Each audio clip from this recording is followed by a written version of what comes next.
Assalamualaikum warahmatullahi wabarakatuh. Perkenalkan, kami dari CGP Angkatan 9 Kabupaten Bantul ingin mempraktikkan demonstrasi kontekstual modul 2.3, praktek coaching. Pada izin memperkenalkan diri, saya Haryadi Nugroho dari SD Negeri Lanteng Baru. Saya Abdul Latif dari SMK Negeri 1 Pleret. Saya Eni Lestari dari SD Unggulan Aisyah Bantul. Saya Denis Tianingrom dari SMK Kesehatan Bantul. Selamat menyaksikan. Assalamualaikum warahmatullahi wabarakatuh. Perkenalkan, saya Denis Tianingrom, CGP Angkatan 9 Kabupaten Bantul dari SMK Kesehatan Bantul. Pada kesempatan kali ini saya akan melakukan observasi dari praktik coaching yang akan dilakukan oleh Bu Eni sebagai coach. Selamat menyaksikan. Assalamualaikum Bu Eni. Waalaikumsalam Bu Deni. Bagaimana kabarnya Bu Eni hari ini? Alhamdulillah sehat. Alhamdulillah. Nah, Bu Eni hari ini sesuai dengan janjinya nanti kemarin kita akan melakukan coaching ya Bu Eni dengan temannya. Dan ini sudah siap Bu Eni hari ini? Sudah siap Bu Deni. Alhamdulillah. Nah, sebelum nanti melakukan coaching dengan temannya, saya mau tanya-tanya terlebih dahulu ya Bu ya tentang rubrik penilaian dari coaching yang akan dilakukan oleh Bu Eni nanti, kira-kira rubrik penilaiannya seperti apa? Ya, untuk rubrik penilaiannya hari ini saya akan melakukan bagaimana nanti si coach itu bisa menyampaikan masalahnya, kemudian rencana aksi apa yang akan dia lakukan. Itu dengan menggunakan alur apa ya Bu? Iya, nanti menggunakan alur tirta Ibu. Alur tirta. Apa saja Ibu alur tirta yang akan mau dilaksanakan? Yang pertama adalah tujuan umum, kemudian identifikasi masalah, kemudian rencana aksi dan tanggung jawab. Nah, nanti kompetensi coaching apa yang ingin Ibu kembangkan kira-kira? Baik, di sini saya ingin mengembangkan dua kompetensi. Yang pertama adalah pertanyaan berbobot dan juga mendengarkan dengan rasa. Mendengarkan dengan rasa.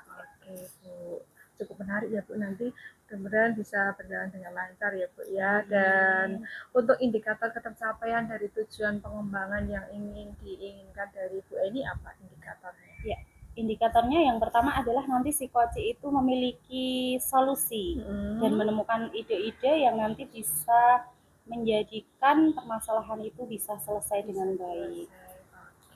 Nah, tadi saya sudah menanyakan beberapa poin bahwa Bu Eni akan melakukan coaching dengan rubrik penilaiannya dengan menggunakan alur tirta ya Bu ya, dengan beberapa kompetensi yang ingin dikembangkan dengan memberikan pertanyaan berbobot dan menggunakan teknik mendengarkan dengan rasa.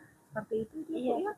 Oke, baik, silahkan bisa dipanggil coachingnya untuk bisa dilakukan coaching. Terima kasih Ibu, mohon izin memanggil teman saya dulu. Ya, silahkan Bu.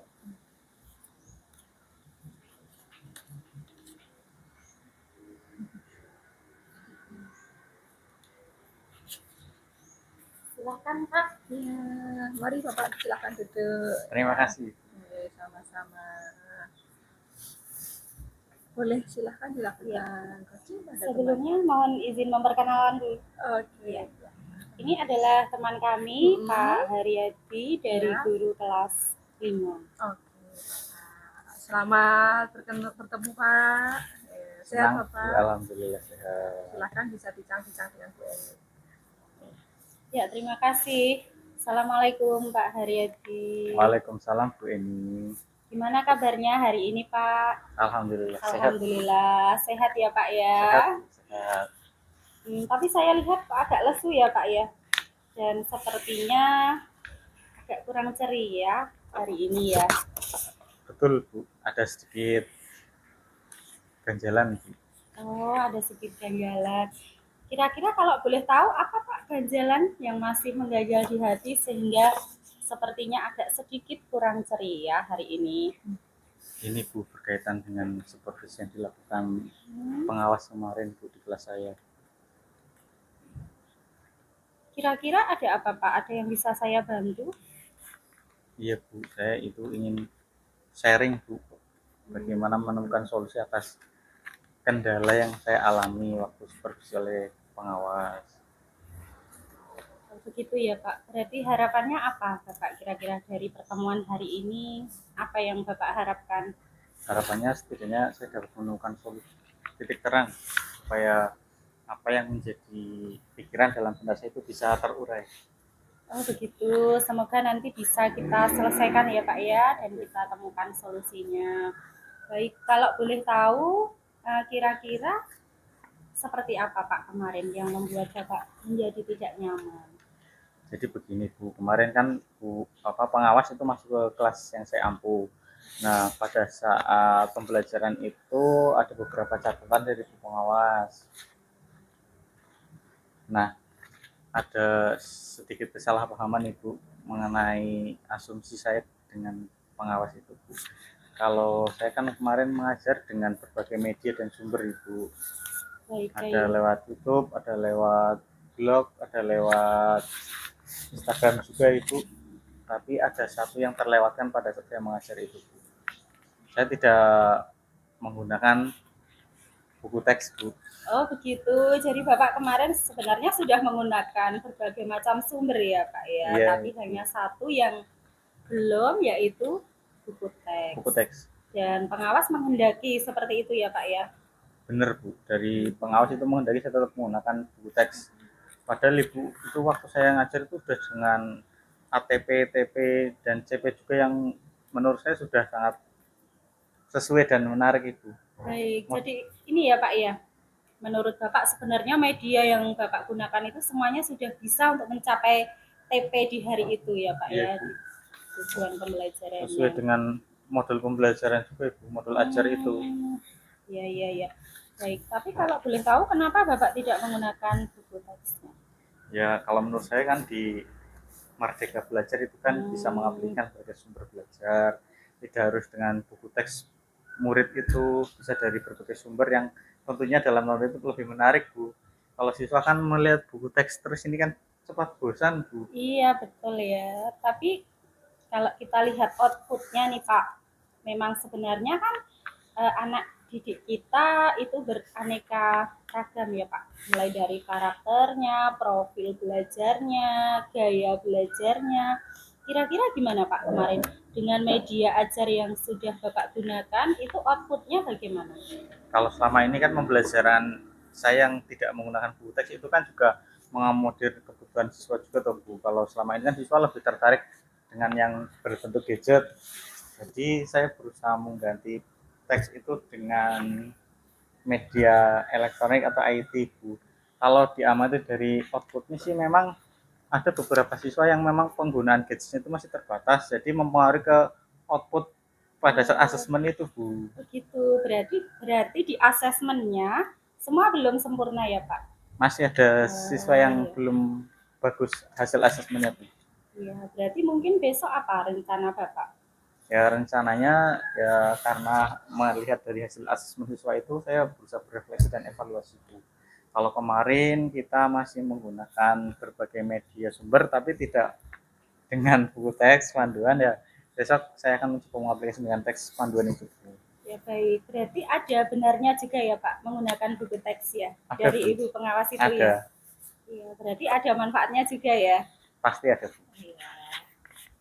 Berarti mungkin besok untuk ditambahkan nanti bisa dikomunikasikan lagi. Terus masih ada yang mengganjal nggak Pak Masih kira-kira? ada Bu. Kemarin waktu saya menyanggah argumen dari Bu Muas, saya kira bahasanya kurang kurang soft Ibu. Kurang soft. Iya.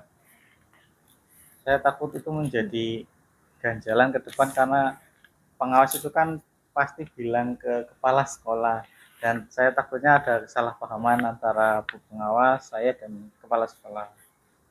Oh ya, baik Pak Haryadi. Jadi intinya Bapak masih ada perasaan mengganjal, takutnya nanti ada miskomunikasi baik itu di lingkup internal terutama dengan kepala sekolah dan nanti berimbas pada sampai di tingkat pengawas begitu ya Pak ya. Betul Bu, itu yang saya pikirkan. Ya. Lalu kira-kira apa langkah yang Bapak ambil, yang akan diambil? Untuk langkah yang terdekat ini saya akan menemui kepala sekolah, ingin sharing lah tentang apa yang menjadi pikiran untuk bisa dicarikan solusi bersama Ibu yang terbaik dan yang paling bijak. Yang terbaik dan yang paling bijak. Jadi solusinya nanti ini ya Pak ya, mau bertemu dengan kepala sekolah ya setelah Bu. ini. Iya. Terus nanti biar bisa ketemu juga dengan ibu pengawas ya, ya, supaya bisa lebih diskusi lebih lanjut lagi terkait media pembelajaran yang akan digunakan pada proses pembelajaran selanjutnya. Betul Bu. Besok saya akan berusaha untuk arah yang lebih baik dengan Ya. memperlihatkan buku teks Bu. Ya biar asesmen sumatifnya hasilnya juga lebih oke lagi ya Pak ya, dengan media yang lebih beragam. Terus gimana perasaan Bapak hari ini? Perasaannya setelah sharing dengan Bu Eni ya pasti lega. Kemudian mendapat solusi, yaitu tadi dengan yang pertama di internet dulu menemui kepala sekolah, kemudian setelah ketemu kepala sekolah mendapatkan solusi, saya akan bertemu dengan pengawas. Iya. Baik Pak Haryadi, semoga nanti Bapak bisa lebih lega lagi. Alhamdulillah sudah ada solusinya ya Pak ya. Iya Bu. Mungkin ini saja ya Pak pertemuan kita hari ini, dan semoga ke depan kita bisa lebih sharing lagi, mengkomunikasikan lagi sehingga bisa sama-sama lega dan bahagia. Terima kasih Bu Eni. Ya, terima kasih Pak Haryadi atas waktunya hari ini sudah meluangkan berbincang-bincang. Mudah-mudahan nanti bisa tercapai kembali. Terima kasih Ibu. Pihak Koci boleh diminta untuk melanjutkan kegiatannya. Oke, terima kasih, mohon undur diri Bu. Terima kasih Pak Haryadi. Sampai jumpa lagi Pak. Ya Bu Eni, ini tadi Ibu sudah melakukan coaching dengan temannya, dengan Pak Haryadi ya Bu, sebagai coachingnya. Dan menurut Bu Eni, tadi bagaimana Bu Eni bisa menilai performanya Bu Eni sesuai dengan kompetensinya? Apakah tadi sudah sesuai dengan yang disampaikan sebelumnya atau belum? Ya, baik, tadi perasaan saya begini ya Bu Deni ya. Mungkin untuk alur tirtanya masih ada beberapa yang belum sempurna ya, terutama dalam mengajukan pertanyaan berbobot itu masih belum. Nah, Ibu bisa memberikan penilaian seperti itu karena apa Bu? Tadi contohnya bisa Ibu contohkan kembali di bagian apa itu? Iya. Tadi ketika menanyakan kenapa Pak Haryadi itu nggak pakai buku teks, itu sepertinya agak lebih menjudgment ya kepada beliau ya. Iya, bisa seperti itu. Kemudian bisa memberikan pertanyaan yang lainnya. Gitu. Nah, mohon izin Bu Eni, saya untuk menyampaikan hasil pengamatan saya ya Bu dari hal yang dilakukan Bu Eni tadi.